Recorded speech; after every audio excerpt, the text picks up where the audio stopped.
Como todos sabemos, cada cierto tiempo surge nuevamente la enorme exigencia de construir el Sistema Universal de Salud. En nuestro país tenemos sistemas fragmentados, segmentados. Sin duda hay necesidad de más recursos, pero tenemos que articular lo que tenemos. De eso haremos hoy en el Estudio Médico Social.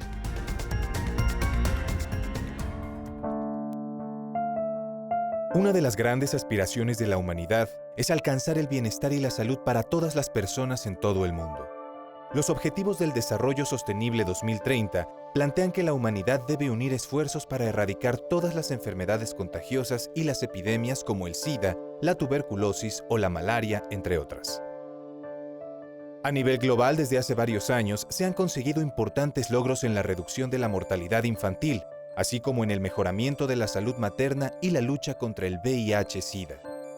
Según datos del Programa de las Naciones Unidas para el Desarrollo, las muertes infantiles prevenibles disminuyeron en más del 50% a nivel mundial. La mortalidad materna disminuyó en un 45% en todo el mundo. Las nuevas infecciones por causa del VIH-Sida disminuyeron un 30% entre 2000 y 2013. Y más de 6 millones de personas se salvaron de la malaria. Al respecto, en materia de salud, en nuestro país también ha habido avances significativos. Sin embargo, falta mucho por hacer en materia de acceso y garantía de la salud de toda la población. La Organización Mundial de la Salud evidencia que en México, al cierre de 2012, por cada 100.000 nacidos vivos fallecieron 48 mujeres. El INEGI registró que en 2013, el cáncer de mama fue la principal causa de morbilidad hospitalaria por tumores malignos y que al cierre del año 2000, fallecían 12 mujeres al día a causa del cáncer cérvico-uterino. Además, entre las nuevas enfermedades consideradas como mortales, al cierre del 2012, las tasas de sobrepeso y obesidad aumentaron a 71% en la población adulta. Entre la población infantil, el 30% de los niños y niñas tenían sobrepeso u obesidad.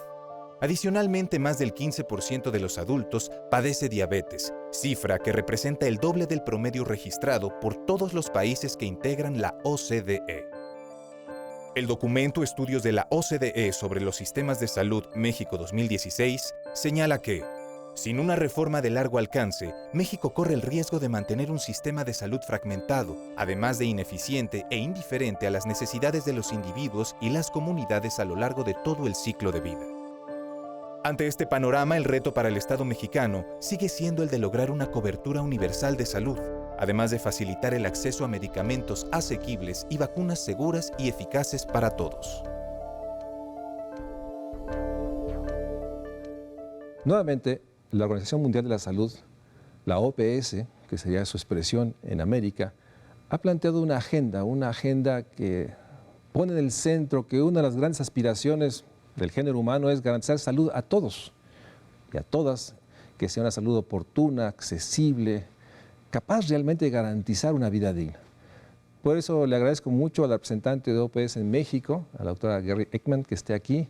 Hace unos meses llegaste y nos da mucho gusto recibirte aquí en México Social para que nos plantees en esta primera sección del programa cuál es esta agenda, cuál es el planteamiento que se ha derivado de la poderosa agenda de los Objetivos de Desarrollo Sostenible, pues que ha permeado en todo el sistema de Naciones Unidas y que tiene por lo menos el respaldo escrito de que las naciones parte deberán hacer muchas cosas.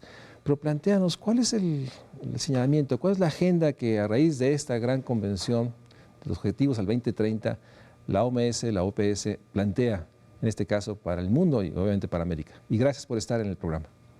Muchísimas gracias por la invitación. Realmente un gusto compartir hoy contigo algunos planteamientos sobre la importancia de la salud global y también obviamente para la región. Sí, la Agenda 2030, los Objetivos de Desarrollo Sostenibles son un gran marco para el mundo, ¿no? Y ven temas que tienen que ver con igualdad de género, con la reducción de pobreza, y uno de los objetivos obviamente es el de salud. Y en la Organización Mundial de la Salud y en la Organización Panamericana de la Salud, la OPS, la agenda central dentro de este eje es que llamamos salud universal. Y esta salud universal tiene dos componentes importantes, es el acceso a los servicios de salud y la cobertura, ¿no? Entonces, estos dos elementos juntos hagan que la gente no solamente tengan el acceso a los servicios de salud, pero que pueden ser personas saludables. Y esta agenda tiene 4 grandes ejes, ¿no? Tiene que ver con la gobernanza a nivel global, regional, pero más que todo a nivel país, cómo organizamos nuestro sector salud y también la interacción con otros sectores. Lo segundo tiene que ver con el financiamiento, cómo hacemos para invertir más dinero, pero más que todo también para invertir mejor en salud, porque sabemos a nivel mundial que hay 20 hasta un 40% del gasto en salud que no está bien dirigido, que lo llamamos waste, ¿no? Que lo llamamos perdido. El tercero tiene que ver con cómo organizamos los sistemas y los servicios de salud. ¿Dónde ponemos nuestro énfasis? En la atención primaria, que eso que la Organización Mundial de la Salud y la OPS está obviamente apoyando, porque sabemos que invirtiendo a este nivel tenemos mucho más resultados y podemos enfocarnos en prevención, promoción, versus un gasto muy grande en los hospitales donde ya estamos viendo los casos de básicamente los enfermos. Sí, ¿no? los de alta especialidad, que sería la frase mexicana, es esos, y en el cual hay una enorme, yo diría una enorme demanda, a veces más política que real, de tener esas grandes inversiones en hospitales de especialidad que no necesariamente debía ser la aspiración, como bien nos dices, en otro nivel. Exactamente.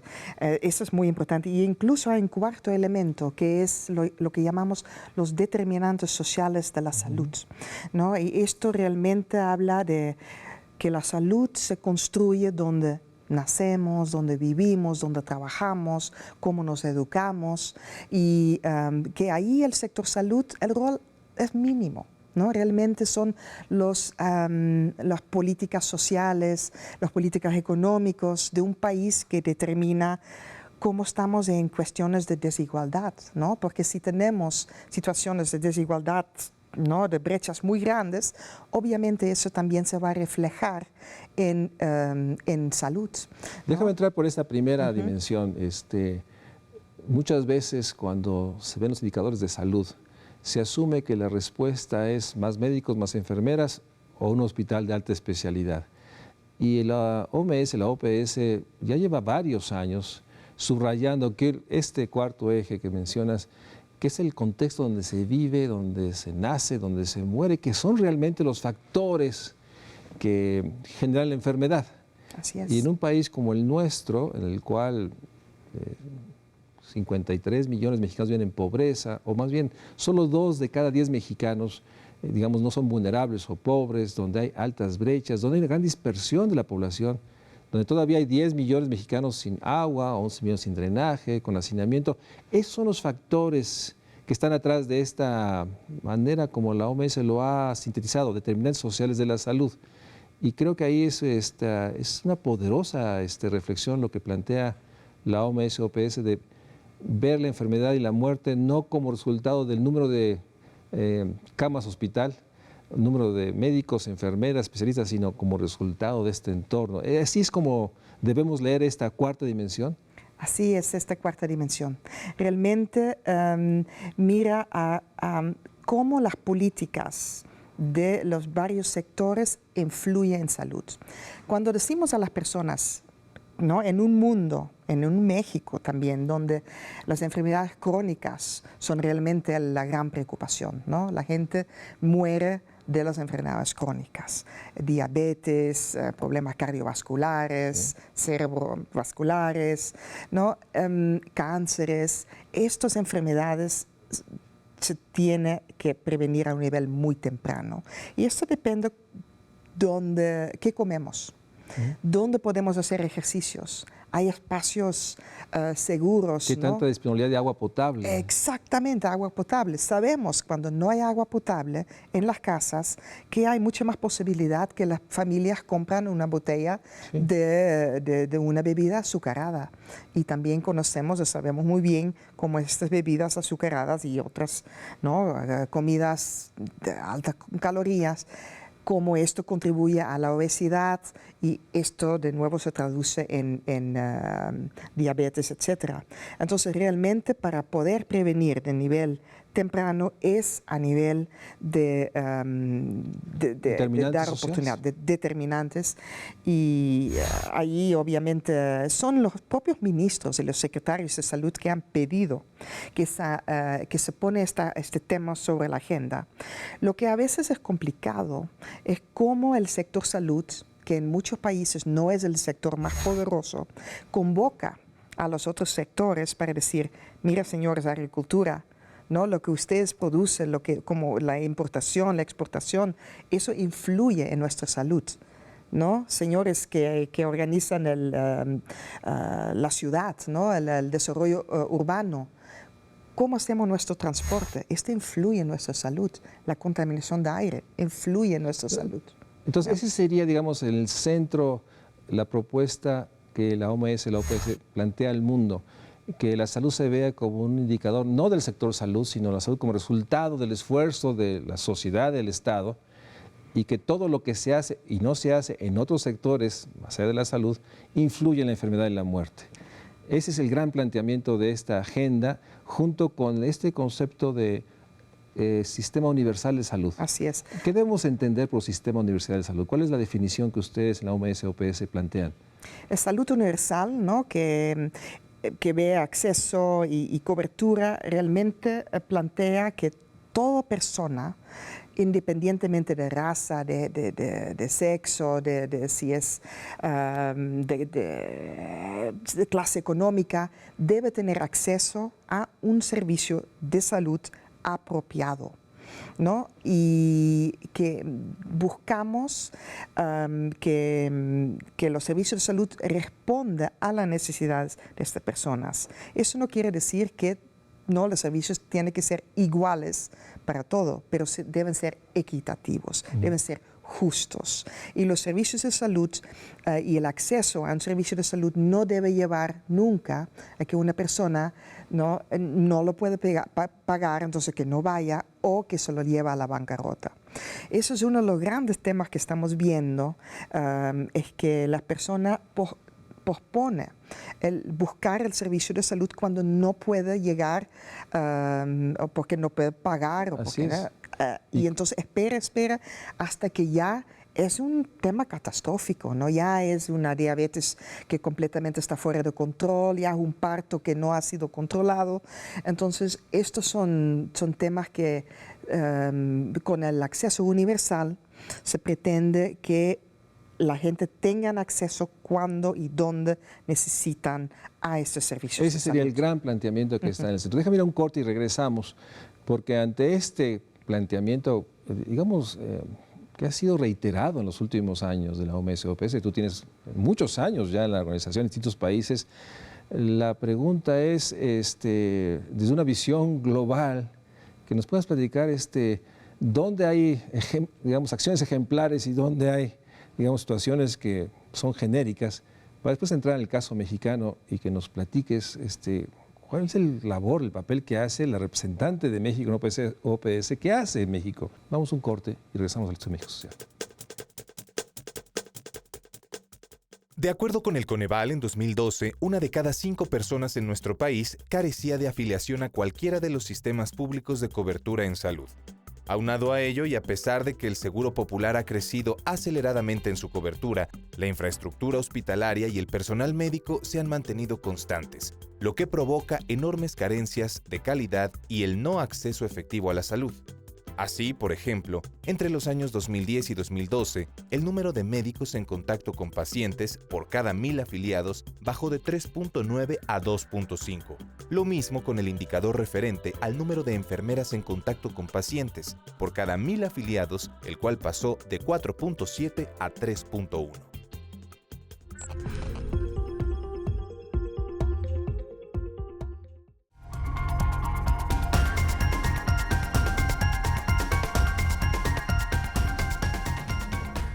Kerry, me comentabas en el corte que de hecho hay experiencias particulares en distintos países que valdría la pena señalar como, digamos,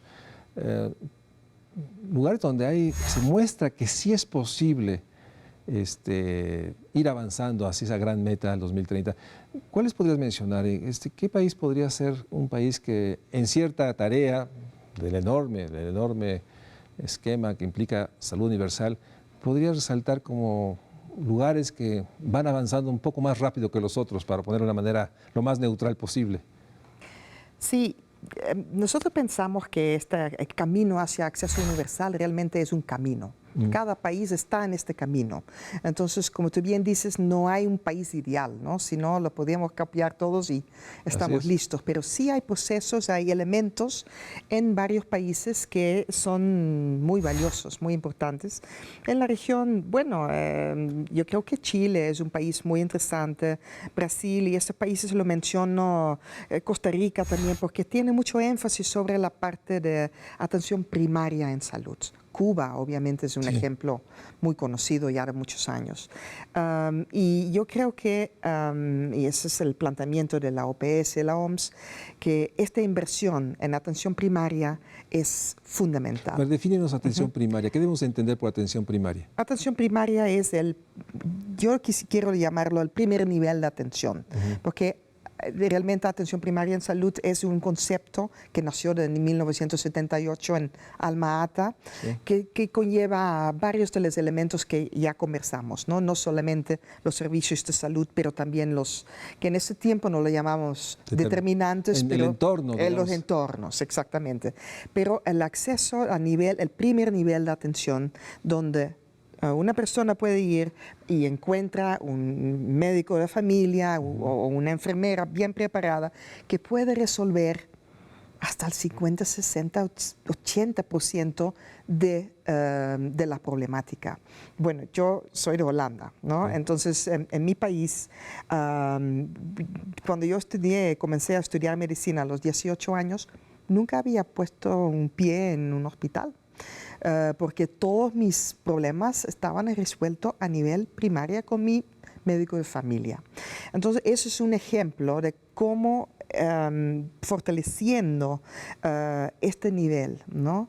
Y más que todo en este contexto en que nos encontramos de enfermedades crónicas, un modelo de atención a las enfermedades crónicas debe ser llevado a primer nivel. Y que sobre todo ponga en el centro la prevención, esta enorme frase de generar hábitos saludables. Lo digo enorme frase porque ya existe el ejemplo de la realidad de la obesidad, sobrepeso, que vive en la región, pero México y Estados Unidos son, digamos, países que nos muestran una tendencia de enfermedad muy preocupante. Entonces, esta parte de generar hábitos saludables, que está ahí en el primer nivel.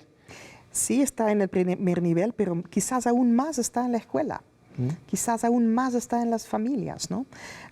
Si los niños no aprenden a comer de forma saludable, si los niños no aprenden tiene que hacer ejercicios 2, 3, 4 veces a la semana, es muy difícil después cambiarlo, ¿no?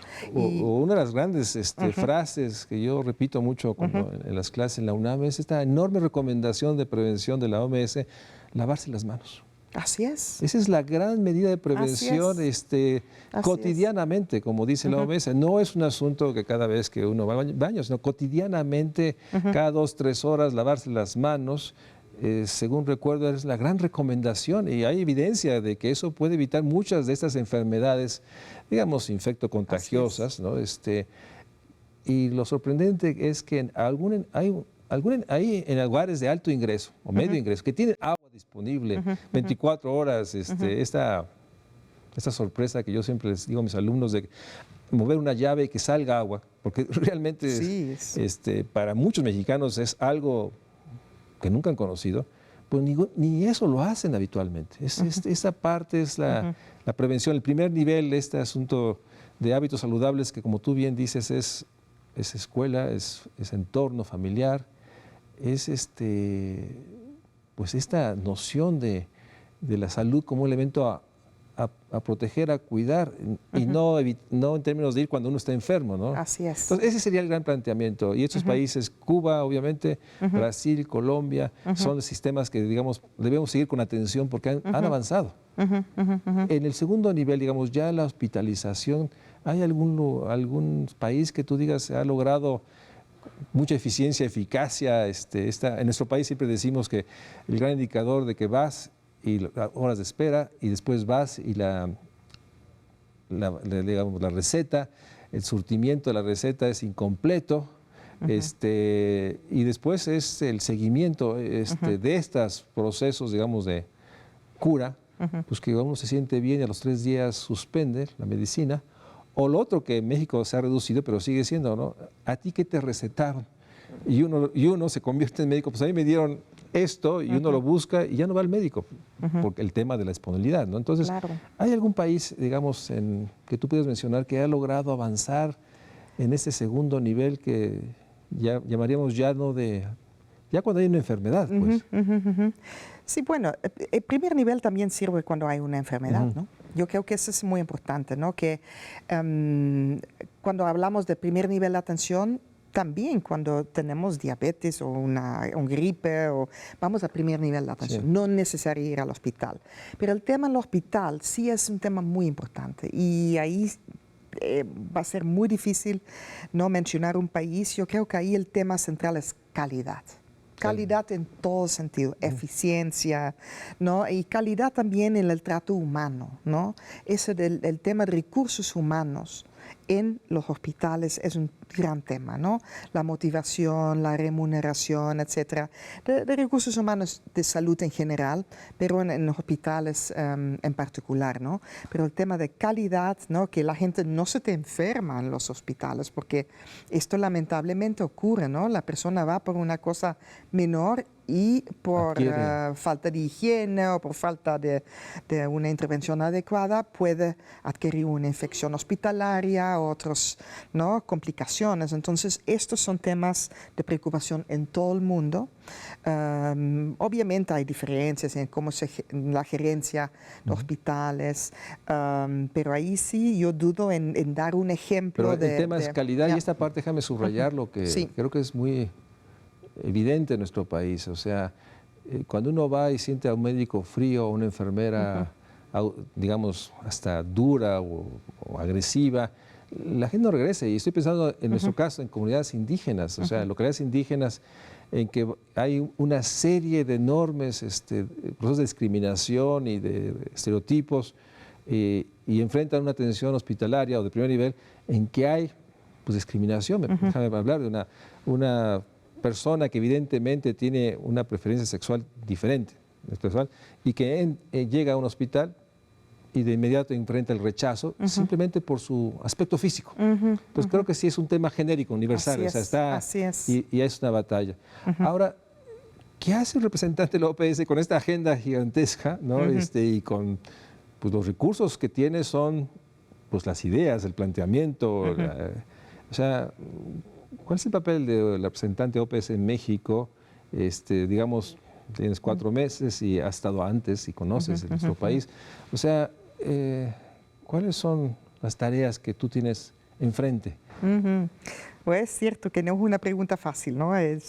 Pero, bueno, representante per se quiere decir que yo represento a la doctora Margaret Chan, la directora de la OMS, y a la doctora Carissa Etienne, aquí en México. Entonces yo funciono como su representante aquí.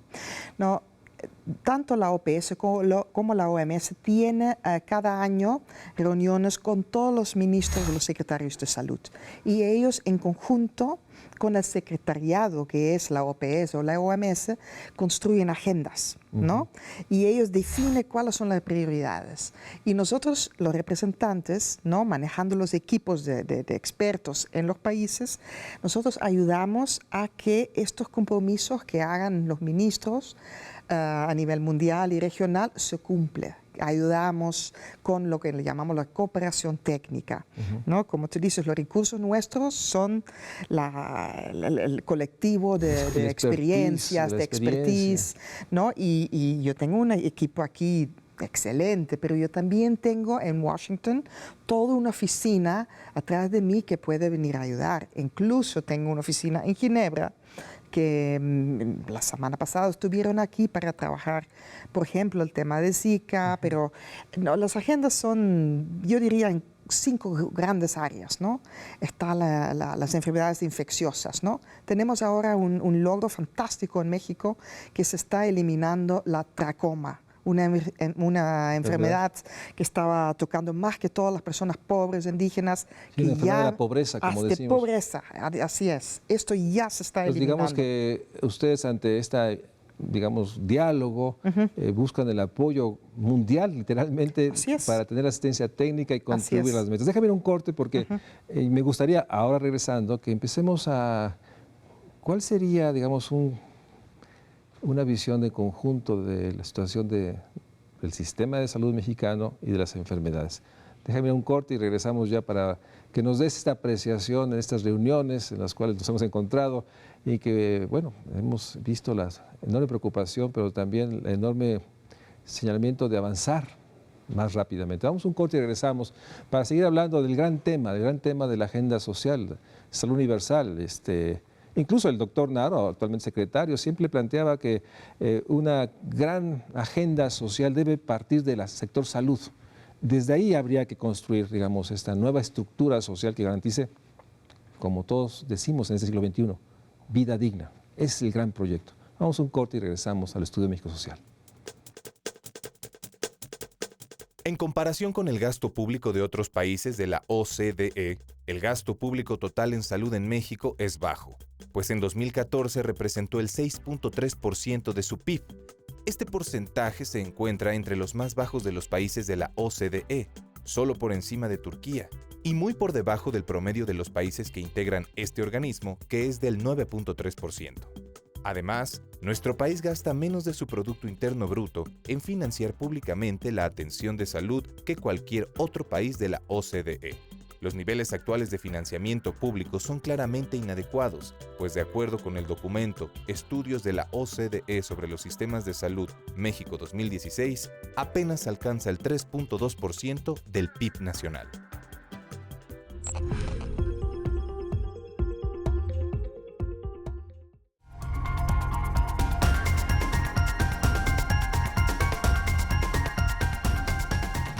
Gary, sé, porque nos hemos encontrado en alguna que otra reunión, de que en estos 4 meses has tenido una intensa agenda platicando con expertos, analistas, médicos, directores, digamos, el sector salud.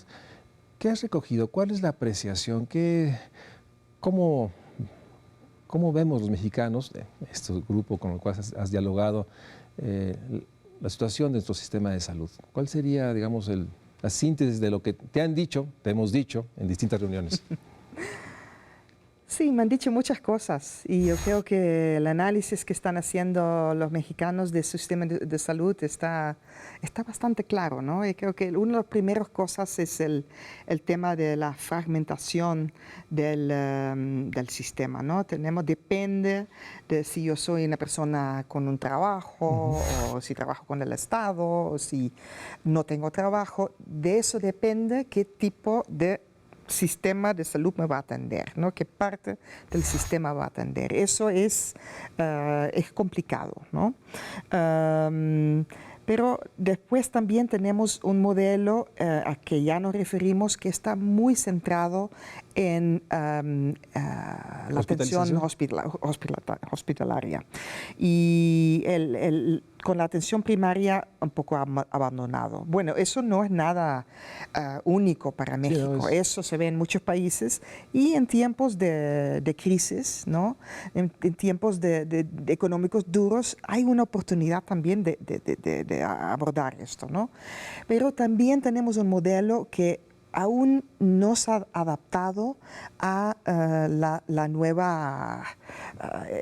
nuevas epidemias, ¿no? de diabetes, de cardiovasculares, etc. Tenemos un modelo que sigue muy anclado. Sí, anclado en las enfermedades infecciosas.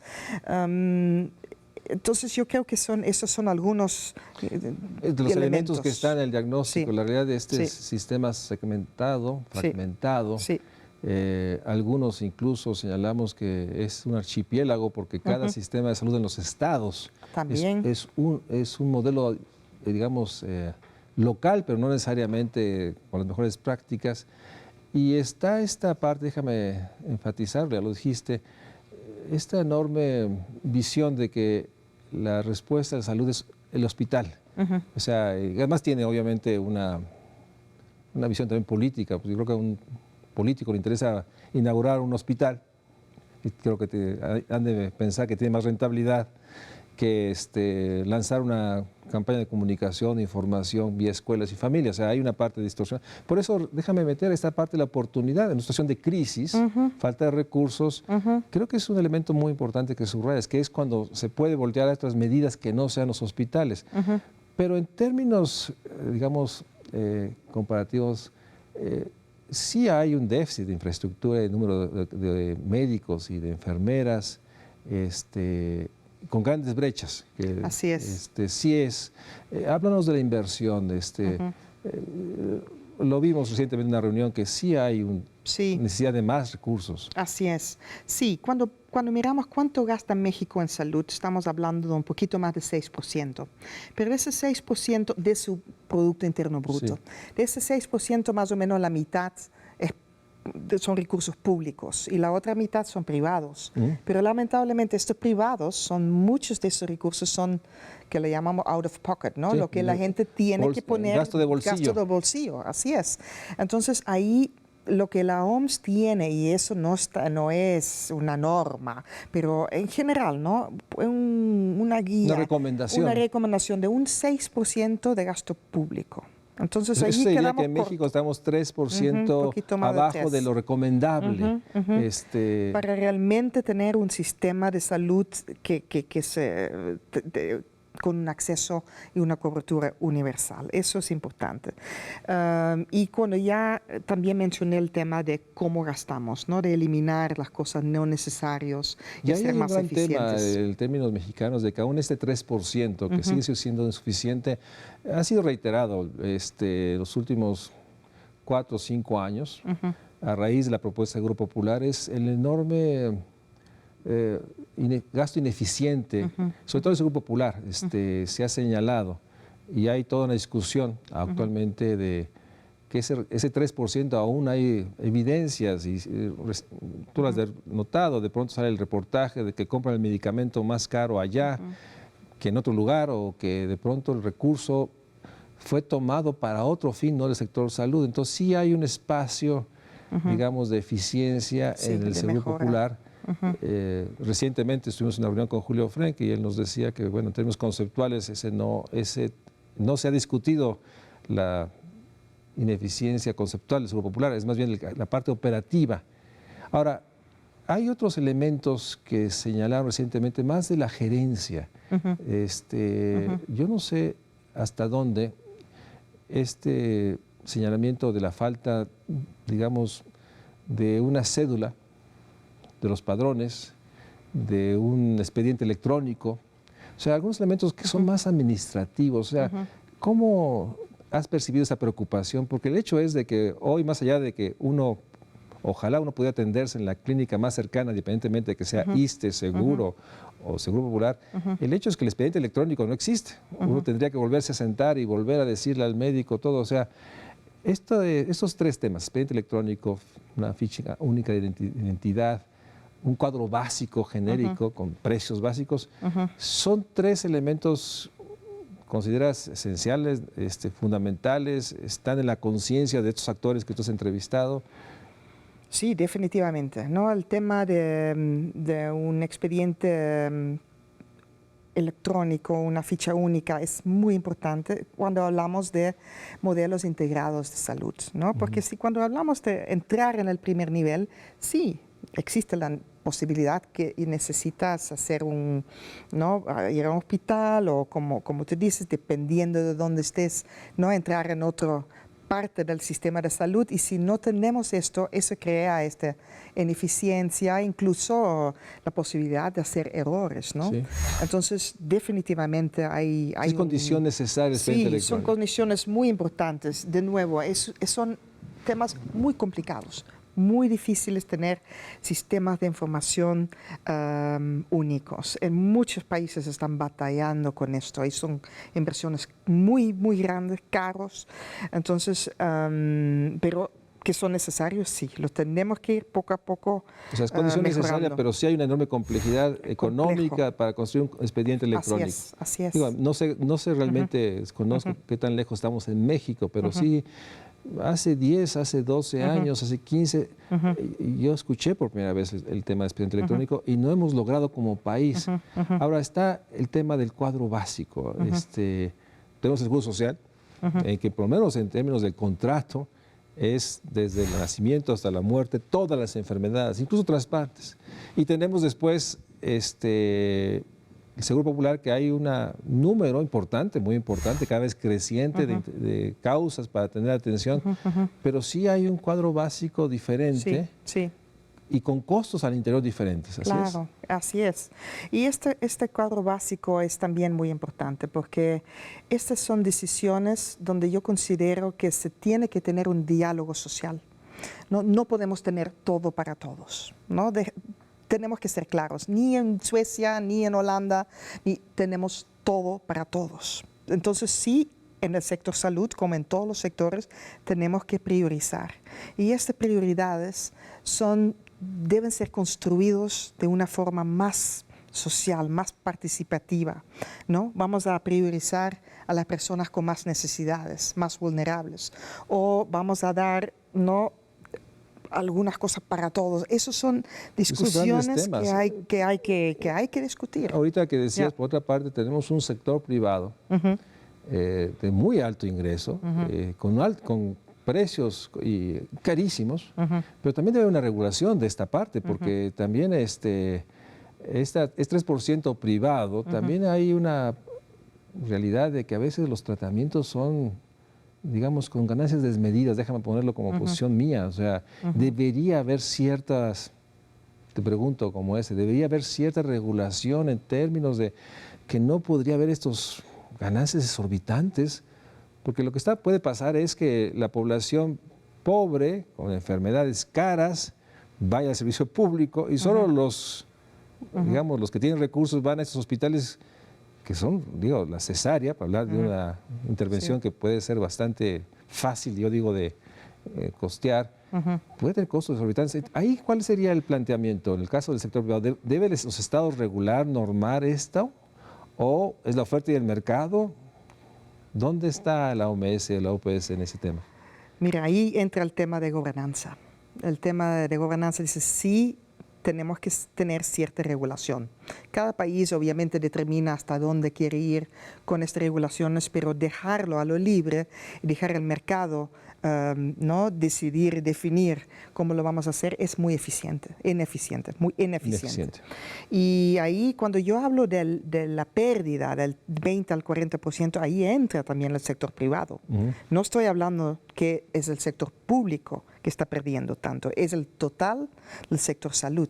Y entonces esto, yo creo que incluso en muchos países el sector privado se beneficiaría mucho de una mejor regulación y de tener reglas claras de qué se puede hacer, hasta dónde, ¿no? Y yo creo que definitivamente aquí tenemos una gran oportunidad de nuevo en estos tiempos con recursos limitados. Pero hay un tema más que quisiera decir sobre ese 3%. La pregunta entonces siempre es ¿de dónde? ¿De dónde viene el otro 3% que necesitamos, ¿no? Y ahí la Agenda 2030 está bastante claro, ¿no? Y eso no todo el mundo lo quiere escuchar, pero el tema de la evasión de los impuestos, ¿no?, de un impuesto justo, esto va a ser muy importante para poder financiar los programas sociales. Está en el centro de la propuesta. Así es, está, y incluso cuando lean los detalles de la Agenda 2030, dice que si no logramos evitar la fuga de dinero de los más ricos que tenemos en los países, en todo el mundo. Esto va a ser muy difícil financiar los temas sociales, incluso salud, que necesitamos. Entonces, eso es un gran elemento. Y el otro, y ahí hay una gran oportunidad también para México, y ya lo están haciendo, son los impuestos sobre productos que son nocivos para la salud. El cigarro, la bebida azucarada. Ya estamos viendo resultados muy interesantes de la reducción de la compra de bebidas azucaradas en México, nada más con poner un impuesto. Y estos impuestos también se pudiera utilizar. Se pudiera etiquetar para este proceso. Exactamente. Déjame un corte y regresamos al Estudio México Social. En México, uno de los principales obstáculos para ejercer plenamente el derecho a la salud sigue siendo el pago directo que las personas deben realizar para acceder a bienes y servicios sanitarios. De acuerdo con el INEGI, en 2013, los hogares pagaron alrededor de 403.623 millones de pesos en la adquisición de bienes y servicios de salud. Destaca que por cada 100 pesos de gasto en salud de estos hogares, 65 corresponden a la adquisición de medicamentos y materiales de curación, 15.9 a consultas médicas y 6.9 a servicios hospitalarios.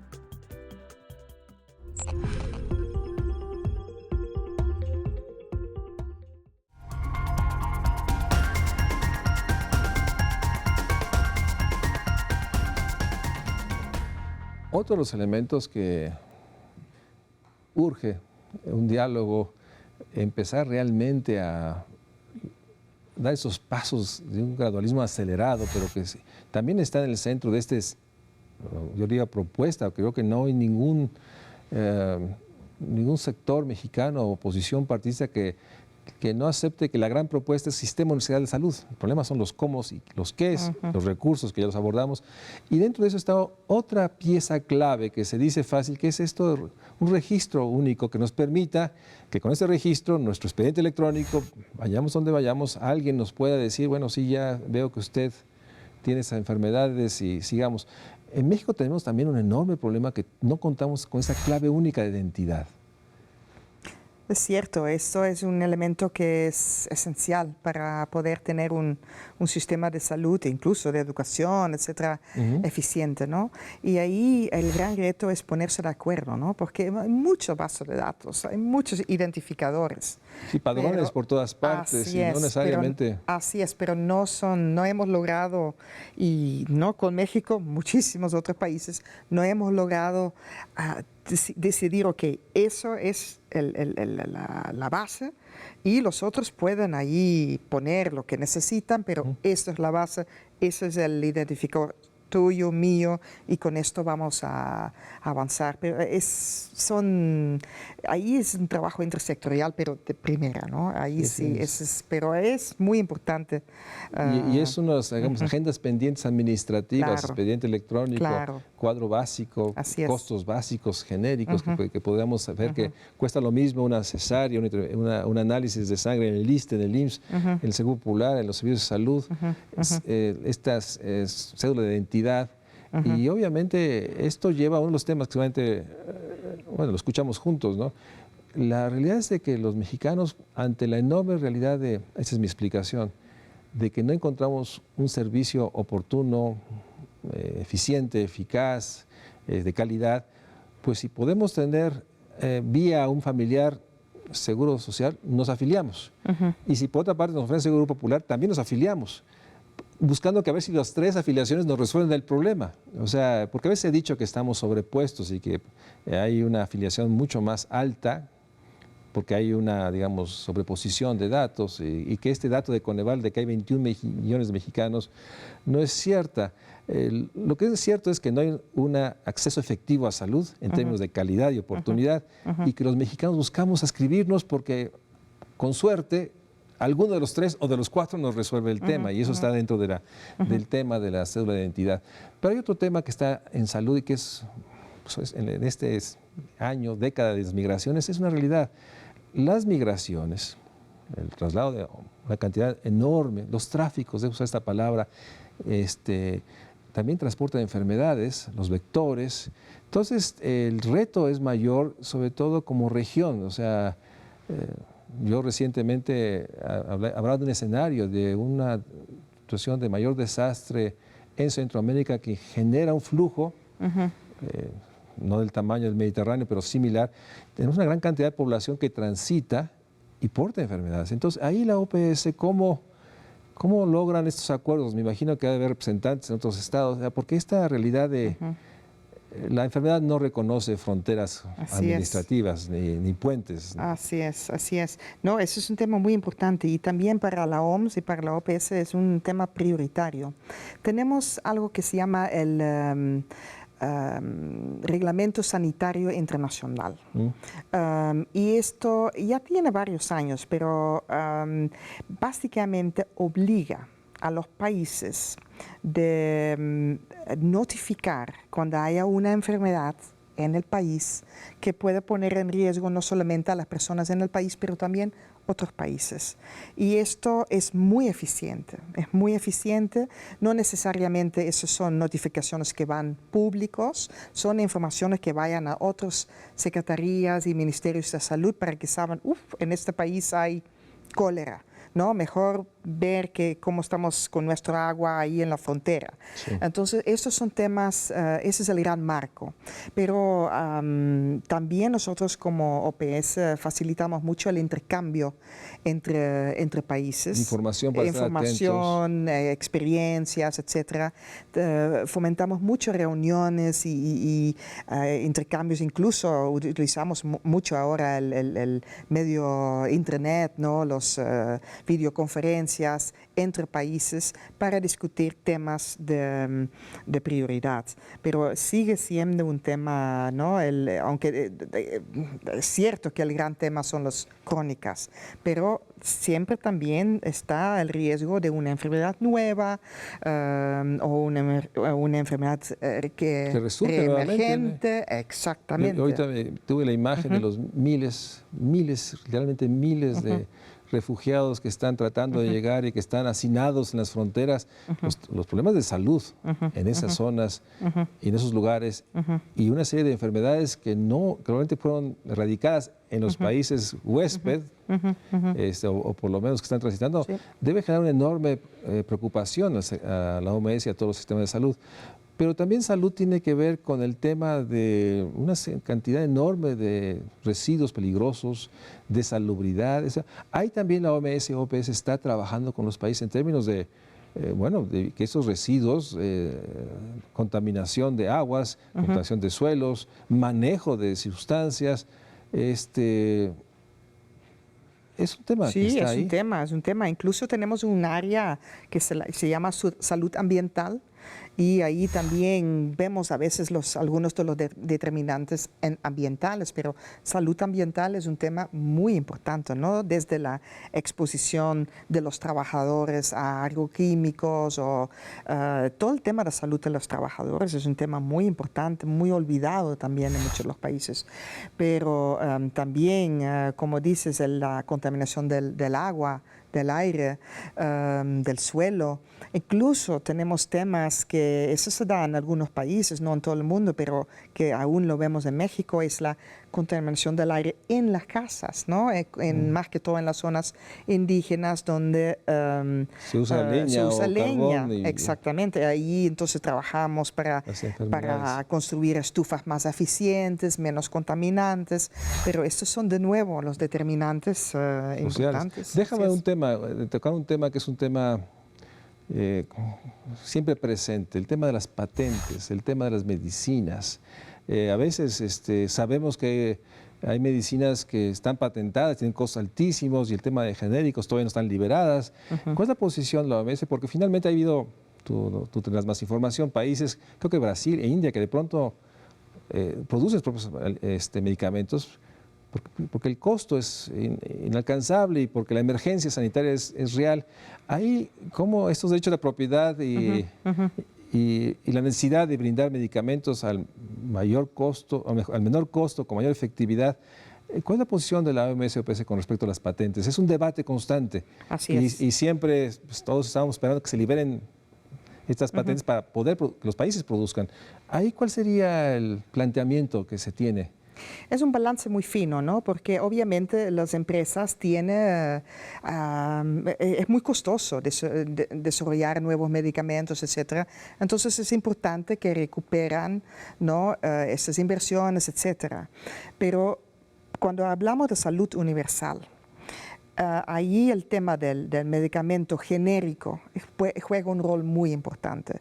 No podemos pensar en dar, ¿no?, medicamentos a millones de personas con un costo, ¿no?, con una ganancia de 200% o 1000%, porque realmente estamos viendo a veces costos muy exagerados, como usted dice. Pero yo creo que ahí el tema es realmente medir, ¿no?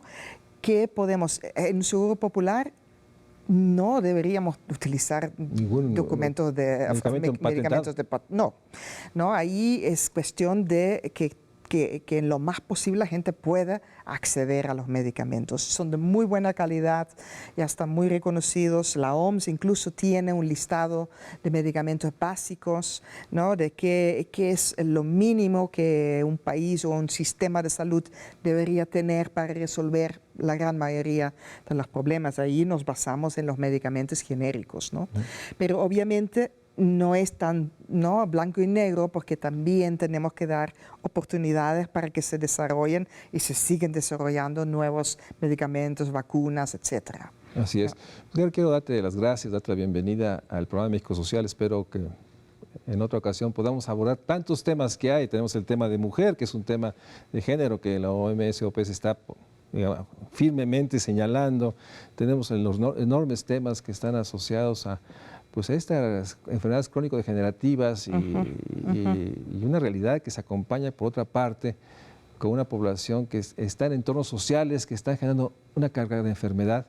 Porque como hemos dicho, vamos a vivir más años los mexicanos, pero con más años de enfermedad. ¿Cómo? Exactamente. Y eso es un tema. Entonces quiero agradecerte que hayamos hecho este rápido esbozo de la agenda OMS-OPS y que podamos regularmente tener la oportunidad de tener esta mirada fresca y clara que nos das. Y bienvenida a México. Y gracias a ustedes por acompañarme al programa México Social para seguir señalando que es condición necesaria para construir un México Social, un sistema universitario de salud. Es sin duda la piedra angular para articular los otros determinantes sociales, pero hay retos administrativos, operativos, como ha señalado Gary aquí, y que requieren, y ojalá en el presupuesto 2017, pero ojalá la discusión del quehacer en los próximos años empiece este gran diálogo social, porque sin duda la urgencia está ahí, y los datos de muerte y enfermedad en nuestro país nos obligan a hacer mucho más rápido, mucho más cosas. Gracias a ustedes, gracias Gary por estar en el programa de México Social. Muchas gracias por la invitación. Gracias. Un gusto.